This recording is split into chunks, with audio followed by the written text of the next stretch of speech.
do Covil Rubro-Negro, tudo bem com vocês? Na noite deste domingo, 20ª rodada do Campeonato Brasileiro, a primeira do retorno, o Mengão não tomou conhecimento do Internacional em Porto Alegre, 3-1, mais líder do que nunca do Campeonato Brasileiro.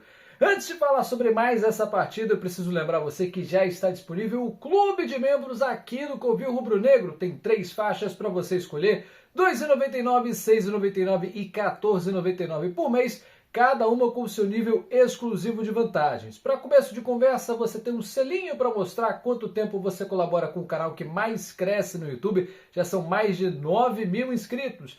Tem também leitura e resposta prioritária de comentários, emojis para você usar em qualquer uma das lives aqui do Covil, vídeos como esse ligado no lance, que chegam primeiro para quem é membro, vídeos que só quem é membro consegue ver, sorteios exclusivos e um grupo de WhatsApp para você trocar ideia com outros membros espalhados pelo planeta Terra e também tomar conhecimento em primeira mão das notícias do mais querido. A escalação dos jogos sai primeiro lá, isso eu garanto a você. Não perde mais tempo, clica já no Seja Membro, escolhe o plano que melhor cabe no seu bolso e venha fazer parte dessa família. Agora sim, meus amigos, vamos falar desse duelo. Você deve se lembrar, na estreia do Brasileirão, no Maracanã, o Flamengo deixou escapar a vitória 1-1 com o Internacional. Dessa vez, lá na casa deles, entre os dois confrontos da Libertadores, o Flamengo não tinha grandes problemas físicos, né? Tirando o Pulgar, que ainda se recupera de cirurgia, e também o Emerson Royal, que se machucou no último jogo, o Flamengo foi com o elenco completo para Porto Alegre. Então entramos em campo com Rossi, Varela na lateral direita, Léo Ortiz, Léo Pereira e Ayrton Lucas, Jorginho, Saul e Arrascaeta. Lá na frente, Luiz Araújo pelo lado direito, Samuel Lino pelo lado esquerdo e Pedro como centroavante. Para mim, tirando aí o Ayrton Lucas, que poderia ter jogado o Alexandro, time titular. É a força máxima do Mengão. E cabe ressaltar que se o Flamengo foi quase com a força máxima, o Internacional foi todo, 99% reserva. Só o Aguirre, lateral esquerdo, é que pode ser considerado ali um jogador titular, mas ele nem é da posição. O fato é que o Roger Machado, extremamente pressionado, já falei disso aqui, né? Ele foi mantido no cargo só por causa da decisão da Libertadores. Ele resolveu sacrificar o jogo do Campeonato Brasileiro. O Inter está ali no meio de tabela, na segunda página, mas está um pouquinho longe da zona de rebaixamento, não corre risco nesse momento de descenso. Então ele resolveu sacrificar esses 3 pontos do Campeonato Brasileiro em prol de deixar o time pronto para jogar quarta-feira lá no Beira-Rio também e vir com força máxima. Então abdicou completamente. O Inter já entrou em campo derrotado, essa que é a grande verdade. Um time totalmente reserva, desentrosado, na primeira pressão que o Mengão aplicou em cima dos caras, 6 minutos de jogo e já estávamos ganhando a partida, né? Jogada pela direita, o Varela apenas ajeita e o Pedro mete um balaço de perna esquerda, de perna direita, aliás, para botar no fundo da rede do goleiro Antony. 1-0 Mengão com 6 minutos de jogo. E a pressão continuou, dessa vez pelo lado esquerdo. 5 minutos depois, o Samuel Lino faz a jogada, rola para o Arrascaeta, que dá um passe magistral para o Pedro escolher o canto e aí colocar no fundo da rede. 2-0 com 11 minutos. Internacional nas cordas, completamente perdido, volto a dizer, um time desentrosado. Eu esperava algumas mudanças, né, nesse time do Inter, né? Eu esperava que ele sacasse o Alan Patrick, sacasse o Ricardo Matias, fizesse ali um 4-4-2 em vez do 4-3-3 que ele aplicou no Maracanã, mas não. Roger Machado bagunçou completamente a sua equipe e o primeiro tempo foi um amasso completo do Flamengo. Apesar de só ter acertado essas 2 finalizações no gol do Antony, o Flamengo dominou completamente a partida no primeiro tempo, tanto que ele foi o senhor do jogo. Quando decidiu diminuir o ritmo, né, dar aquela cadenciada, é que o Inter conseguiu se equilibrar, parou de apanhar, digamos assim, e chegando na reta final do primeiro tempo, o Colorado cresceu de produção. Começou a chutar um montão de bolas, o Rossi teve que fazer algumas defesas Digo até que o Inter merecia um golzinho pelo que fez, a pressão que aplicou no final do primeiro tempo, né? Chegou a colocar os seus atletas reservas ali, na verdade os titulares, né? Que estavam no banco de reservas, para o aquecimento, mas não houve substituição antes do intervalo. Aí vem o intervalo, o Internacional volta melhor e o Flamengo volta muito pior. É um problema crônico desse time, não é do tempo do Felipe Luiz, é anterior. O Flamengo começa a jogar muito mal, parece que os caras comem um pratão de mocotó no segundo tempo e voltam muito pesados, demoram a entrar na partida e isso num jogo decisivo contra um adversário melhor vai custar caro pra gente, né? Ainda bem que tinha feito 2 gols no primeiro tempo, mas o Internacional não conseguiu diminuir logo no comecinho do segundo tempo. Muito pelo contrário.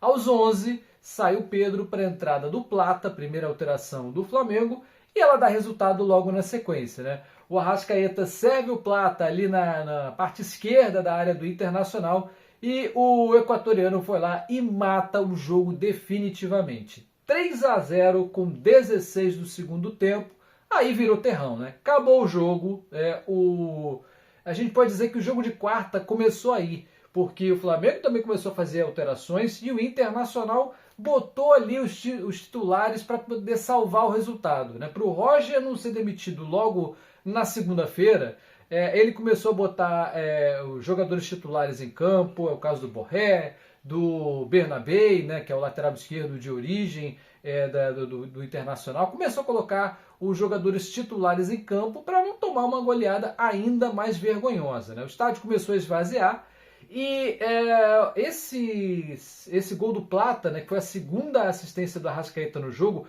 foi a 100ª dele com o manto sagrado. A Arrascaeta que está desde 2019, pegou toda essa geração vitoriosa, mais de 15 títulos com o manto sagrado, 87 gols, se não me engano 330 jogos e agora chega a 100 assistências, um dos maiores camisas 10 da nossa história.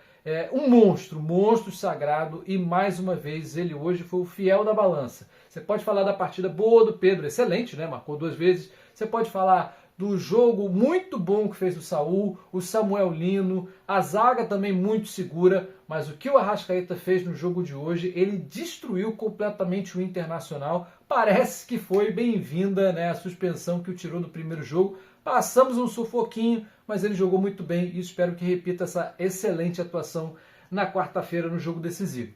Como eu disse, virou terrão, né? O Internacional meteu seus titulares e o Flamengo começou a fazer mudanças, né? Com os 3-0 e o placar controlado, o Flamengo resolveu dar ritmo de jogo a algumas das suas peças. Então o Felipe Luiz aos 21 tira Léo Ortiz, Jorginho e Arrascaeta para as entradas de Danilo, De La Cruz estava sumido e o Carrascal também veio para o jogo, né? Então veja só, sai um zagueiro, entra outro zagueiro. De La Cruz na vaga do Jorginho, ali na posição de segundo volante. E o Carrascal substituindo o Arrascaeta. Ele foi contratado exatamente para fazer uma sombra para o nosso camisa 10. O colombiano jogou bem, né? Na meia hora que teve de oportunidade, conseguiu dar um bom toque de bola ao time, qualidade. Ainda teve tempo para mais uma alteração aos 29, saiu Samuel Lino para a entrada do Wallace, um ponta pelo outro. E o time do Flamengo muito rápido, se quisesse apertar o ritmo, poderia ter feito um quarto, quinto, sexto gol, porque o Inter,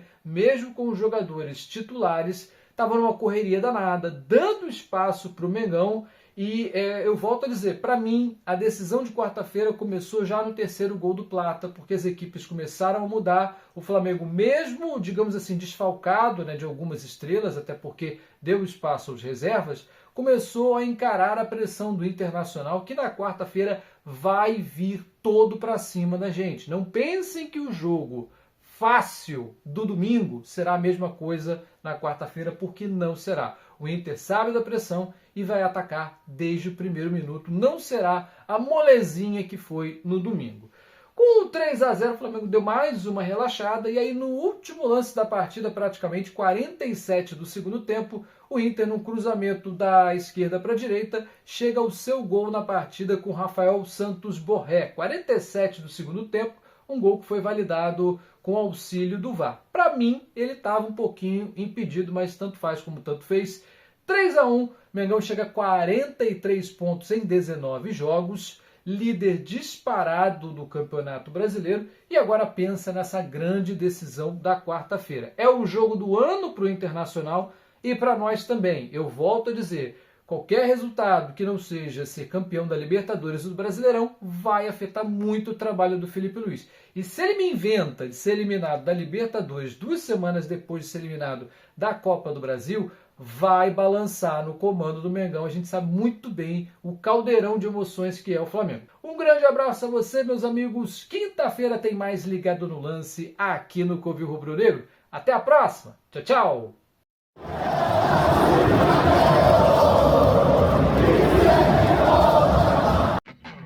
Você está no canal Covil Rubro Negro, o canal que mais cresce no YouTube.